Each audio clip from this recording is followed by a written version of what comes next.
semuanya, perkenalkan nama saya Boni Kristen Otobalian dengan NIM 2303080878 yang mempresentasikan hasil diskusi kami kelompok 6 yang berjudulkan degradasi lahan dan tanah yang beranggotakan saya Franciscus Nathanael dengan NIM 2303080066. Saya Aisyah Nuarina dengan NIM 2303080026. Saya Fahmi Saipudin Tanjung dengan NIM 2303080024. Saya Boni Kristen Otobalian dengan NIM 2303080078. Di sini saya akan menjelaskan apa itu degradasi lahan dan tanah. Degradasi lahan menurut Barrow 1991 yaitu hilangnya atau berkurangnya kegunaan atau potensi kegunaan lahan untuk mendukung kehidupan. Kehilangan atau perubahan kenampakan tersebut menyebabkan fungsinya tidak dapat diganti oleh yang lain. Degradasi atau proses kemunduran, degradasi lahan atau land degradation. Proses kemunduran produktivitas lahan baik sementara maupun tetap kemunduran atau degradasi. Tanah, iklim, air, topografi. Terus degradasi tanah atau soil degradation. Proses kemunduran atau kerusakan tanah menyebabkan produktivitas tanah menurun pada saat ini dan atau di masa mendatang. Baik, seterusnya penyebab degradasi tanah yaitu erosi, penggeramaan, pemasaman, pemadatan khusus gambut.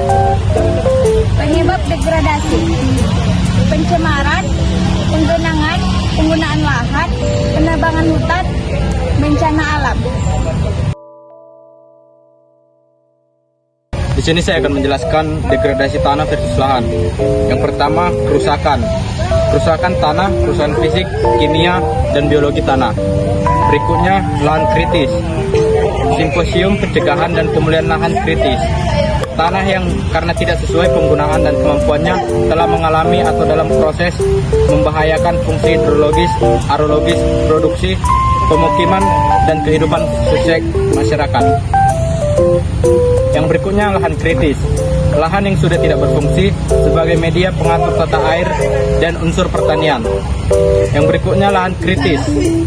Ditentukan oleh 4 parameter kunci, yaitu penutupan vegetasi, tingkat torehan, kerapatan drainase, penggunaan lahan, dan kedalaman tanah. Nah, adapun dampak dari degradasi lahan terhadap kehidupan. Yang pertama hilangnya lapisan permukaan tanah yang subur, sehingga panjangkaran akar tanaman tidak ada lagi.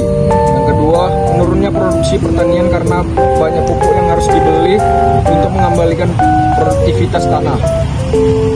Yang ketiga, terjadinya kemiskinan bagi petani karena tingginya biaya produksi pertanian. Yang keempat, berkurangnya alternatif pengusahaan lahan karena terbatasnya jenis tanaman yang bisa tumbuh. Yang kelima, pembukaan hutan sebagai lahan baru bagi pertanian yang bisa menyebabkan terjadinya erosi. Dan yang terakhir, berkurangnya sumber air tanah karena hutan yang gundul dan erosi. Kesimpulannya, upaya untuk menghentikan atau mengurangi degradasi lahan dan tanah adalah penting. Hal ini dapat dilakukan melalui kebijakan yang memperlihatkan konservasi lahan, praktik pertanian dan berkelanjutan, rehabilitas lahan yang terdegradasi, serta pendekatan yang melibatkan masyarakat, lokal, dan pemangku kepentingan lainnya. Tanpa tindakan yang tepat, degradasi lahan dan tanah akan terus merusak lingkungan dan mempengaruhi kehidupan manusia secara negatif. Demikianlah hasil presentasi yang dapat kami sampaikan. Jikalau ada salah kata atau sikap, mohon dimaafkan. Sekian dan Terima kasih.